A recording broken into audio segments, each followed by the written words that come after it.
സ്വർഗമാക്കാൻ മനുഷ്യ സമുദായം വിചാരിച്ചാൽ ഈ നിമിഷം കഴിയും. എല്ലാവരും അതിനുവേണ്ടി ത്യാഗം ചെയ്യണം. അങ്ങനെ മനുഷ്യബോധ വികസനത്തിന് വേദഋഷികൾ കണ്ടെത്തിയ വേദധർമ്മങ്ങളെ ആശ്രയിക്കുക മാത്രമേ മാർഗമുള്ളൂ. ആശ്രയിക്കുകയും തൻ്റെ ബോധവികസനത്തിന് വേണ്ടി ഉയർത്തെഴുന്നേൽപ്പിക്കുകയും തിരിച്ചറിവ് എന്നുള്ള അറിവുണ്ടാക്കുകയും ചെയ്യേണ്ട കാലഘട്ടങ്ങളാണ്. ഇതാ പ്രപഞ്ചത്തിൽ ആ മഹത്തേറിയ ഈ ഭൂമിയിൽ തമസിൻ്റെ ആവരണ വലയത്തിൽ അകപ്പെട്ട ആത്മാക്കളെയും ജീവന്മാരെയും മനുഷ്യ സമുദായത്തിനെയും കാർന്ന് വിഴുങ്ങിക്കൊണ്ടിരിക്കുന്ന സമയത്ത് ആ കാലത്തിൻ്റെ ബോധത്തിൻ്റെ ഉണർവ് ഇതാ പ്രപഞ്ചത്തിൽ ജീവജാലങ്ങളെ സ്വാഗതം ചെയ്തുകൊണ്ട് ഇറങ്ങി വന്നുകൊണ്ടിരിക്കുന്നു. ഒരു മനുഷ്യൻ അതിന് തയ്യാറെടുത്തുകൊണ്ട് ആ ബോധത്തിന് സ്വീകരിക്കാൻ തയ്യാറെടുക്കുന്ന ശരീരത്തെയും പ്രാണനെയും മനസ്സിനെയും ശുദ്ധീകരിച്ചുകൊണ്ട് അതിനെ കാത്തിരിക്കുകയാണെങ്കിൽ ആ ബോധം നമ്മൾ വികസിപ്പിക്കുകയും തിരിച്ചറിവ് എന്നുള്ളൊരു അറിവും ജ്ഞാനവും കരഗതമായി സമൂഹത്തിന് ശ്രേയസ് വരികയും ചെയ്യേണ്ട കാലം ഇനി വരുന്ന കാലത്ത് അത്ഭുതകരമായി നടന്നുകൊണ്ടിരിക്കുകയാണ്. ഒരുപക്ഷെ അത് സ്വീകരിക്കാൻ കഴിവില്ലെങ്കിൽ പ്രകൃതിക്ഷോഭങ്ങളും നാശങ്ങളും അക്രമങ്ങളും അനീതികളും ധാരാളം ഈ ഭൂമിയിൽ വന്നുകൊണ്ടേയിരിക്കും.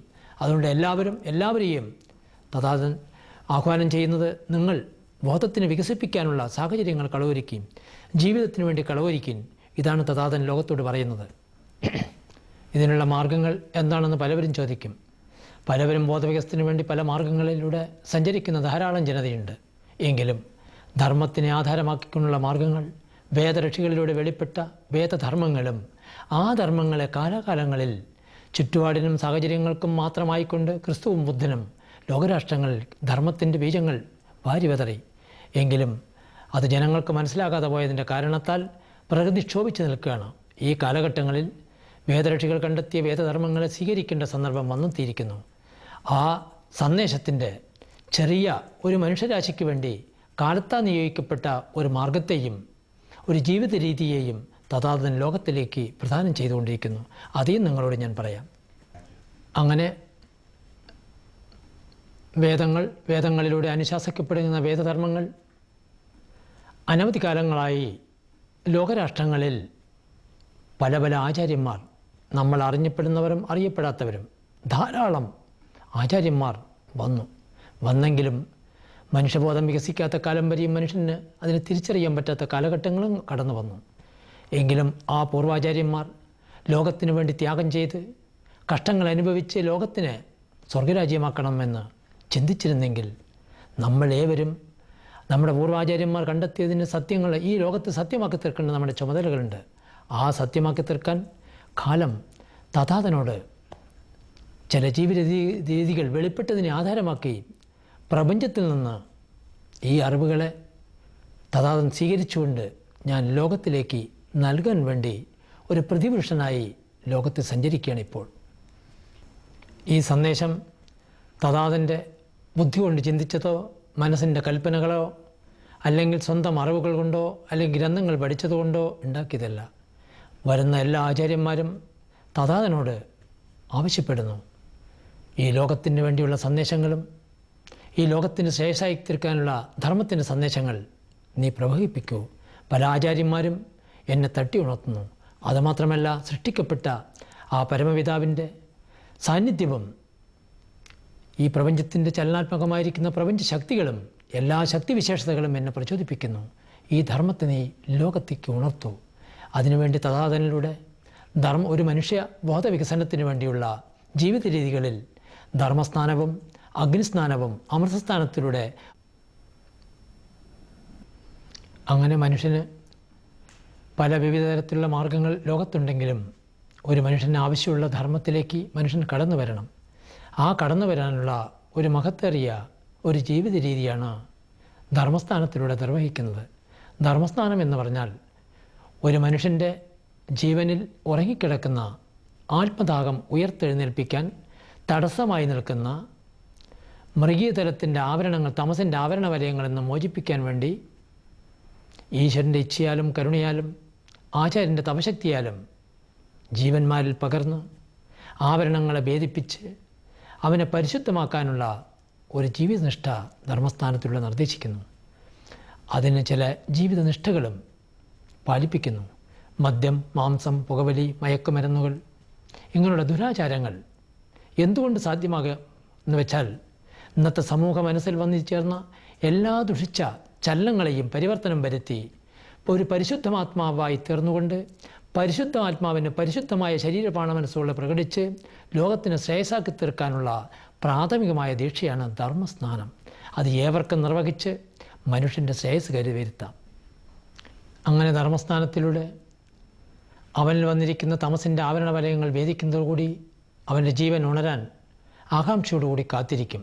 ഏതുപോലെയെന്ന് ചോദിച്ചാൽ, ചെടികൾ മുത്തുവിളച്ച് ചെടികളായി ചെടി വളർന്ന് മോവായി നിൽക്കുന്ന കാലത്ത് സൂര്യൻ്റെ പ്രഭയേറ്റ് മുട്ടി വിരിയും പോലെ ജീവൻ ഉറങ്ങിക്കൊടുക്കുന്ന ജീവൻ്റെ ആവരണ വലയങ്ങൾ ഭേദിക്കുമ്പോൾ ജീവനിൽ ആ ഉണർവ് പ്രത്യക്ഷപ്പെടാനുള്ള ആകാംക്ഷ കൊതിക്കും.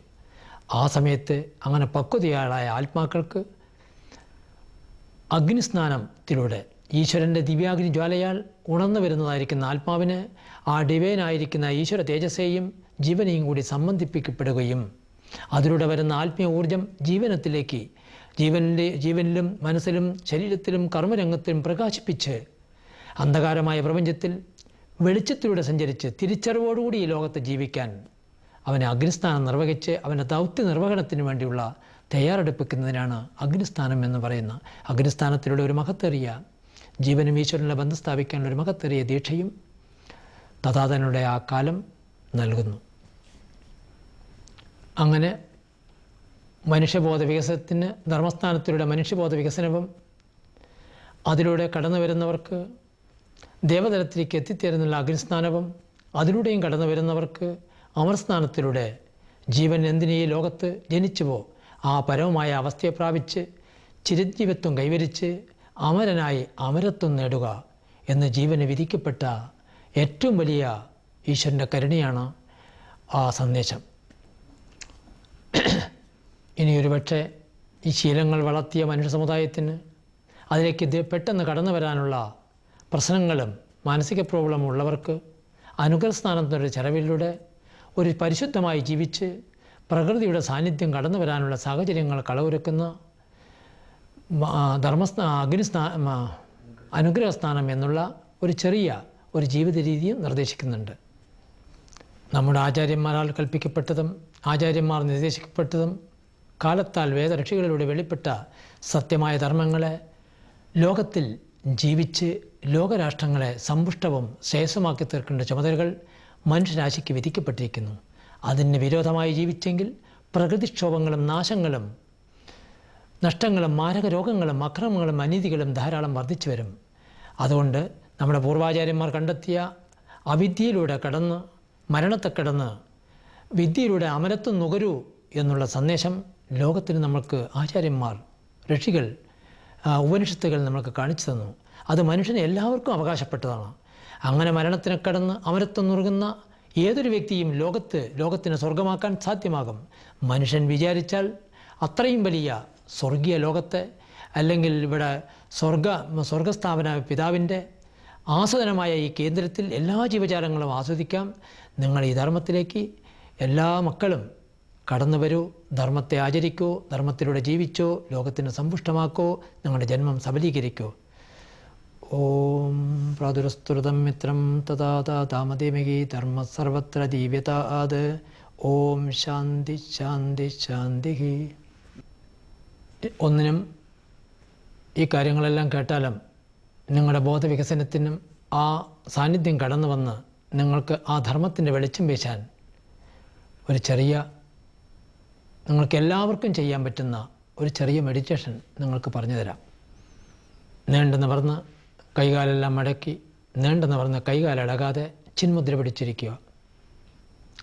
അതിനുശേഷം വടക്ക് മുഖമായോ കിഴക്ക് മുഖമായോ ഇരിക്കാം. അവരവർ വിശ്വസിക്കുന്ന ഈശ്വരീയ ചൈതന്യത്തിനെയും ആചാര്യന്മാരെയും ബഹുമാനിക്കാം, ആദരിക്കാം, ഭൂമിയെയും വന്ദിക്കാം. അതിനുശേഷം നീണ്ടു നിവർന്നിരുന്ന് ചിന്മുദ്ര പിടിച്ച് സാധാരണ ബ്രീത്തിങ്ങിന് ഒരു 4-5 പ്രാവശ്യം ശ്വാസം വലിച്ചു വിടുക. അതിനുശേഷം 7 പ്രാവശ്യം പ്രണവം നീട്ടി ഉച്ചരിക്കുക. അതിനുശേഷം കാമായിരുന്ന് ആ പ്രപഞ്ചത്തിൻ്റെ സാന്നിധ്യം എന്നിലേക്ക് കടന്നു വന്ന് എന്നെ പ്രബുദ്ധമാക്കട്ടെ എന്നുള്ള സങ്കല്പം ചെയ്യുക. ഒന്നും ചിന്തിക്കാതെ ചുമ്മാ ഇരിക്കുക. ഒന്നും ചിന്തിക്കേണ്ട. പിന്നെ ശാന്തമായി കൈകാലിളക്കാതെ ശാന്തമായിരിക്കുക. മൈൻഡ് ഡിസ്റ്റർബൻസ് വരികയാണെങ്കിൽ മനസ്സിനെ ഭ്രൂമധ്യത്തിലോ അല്ലെങ്കിൽ ബ്രീത്ത് വാച്ചിങ്ങിലോ ഉറപ്പിക്കുക. അതിനുശേഷം വീണ്ടും ഒന്നും ചിന്തിക്കാതെ സ്വതന്ത്രമായിരിക്കുക. അങ്ങനെ ഒരു 20 മിനിറ്റോ 30 മിനിറ്റ് നേരം ദിവസം 5 മിനിറ്റ് തൊട്ട് പരിശീലിച്ച് ഒരു അരമണിക്കൂർ നേരം ശാന്തമായിരിക്കാൻ പഠിക്കുക. അങ്ങനെ 2 നേരം കൃത്യനിഷ്ഠയോടുകൂടി പാലിക്കുകയാണെങ്കിൽ തീർച്ചയായിട്ടും ഇന്നത്തെ സുമാറുള്ള എല്ലാ പ്രശ്നങ്ങൾക്കും ശാന്തി കൈവരിക്കാൻ ഈ ഒരു ചെറിയ മെഡിറ്റേഷനിലൂടെ തന്നെ സഹായിക്കും. അവസാനിപ്പിക്കുമ്പോഴും 7 പ്രണവത്തോടുകൂടി ശാന്തി പറഞ്ഞ് അവസാനിപ്പിക്കുക.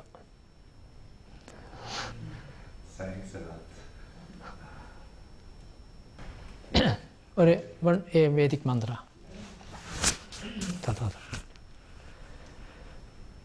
ഓം തഥാതം ധർമ്മഗോപ്താരം ധർമ്മം മാനുഷരൂപിണം പുരുഷം ശാശ്വതം വന്ദേ യുഗധർമ്മവിദായിനം യുഗധർമ്മവിദായിനം. ഓം നീലേ പുരോഹിതം യജ്ഞസ്യ ദേവമൃത്യുജം ഹോതാരം രത്നദാതമം അഗ്നിപൂർവേ ബിരിഷിബിരിഡ്യോ നൂതനൈരുത സദേവാം ഏകവക്ഷതി അഗ്നിനാരൈമസ്മവത്പോഷാമേവ ദിവേ ദിവേ യജസം വീരവത്തമം അഗ്നേയം യജ്ഞമന്ധ്വരം വിശ്വത പരിപൂരസി സ ഇന്ദ്രവേഷോ ഗച്ഛതി അഗ്നിർഹോതാ കവിക്രതു സത്യചിത്രസവസ്തമഃ ദേവോ ദേവേ വിരാഗമത് യദംഗദാശുഷേതോമഗ്നേ ഭദ്രം കാരിഷ്യസി തവേത്തത് സത്യമംഗിരക ഉപത്വാഗ്നേ ദിവേ ദിവേ ദോഷാവസ്തന്തിയാ വയം നമോ വരം ദയേമാസി രാജന്തമധ്വരാണാം ഗോവാമൃതസ്യ ദീദീപം വർദ്ധമാനം സ്ഥിതിമേ സനപ്പിദേവ സോനവേഗ്നേ സോപായനോ ഭാവ സജസ്വാനസ്വസ്തേ. ഓം ഓം പ്രാതുരസ്തുരതം മിത്രം തഥാ ദാതാമധീമഹി ധർമ്മ സർവത്ര ദീവ്യതാത്. ഓം ശാന്തി ശാന്തി ശാന്തി.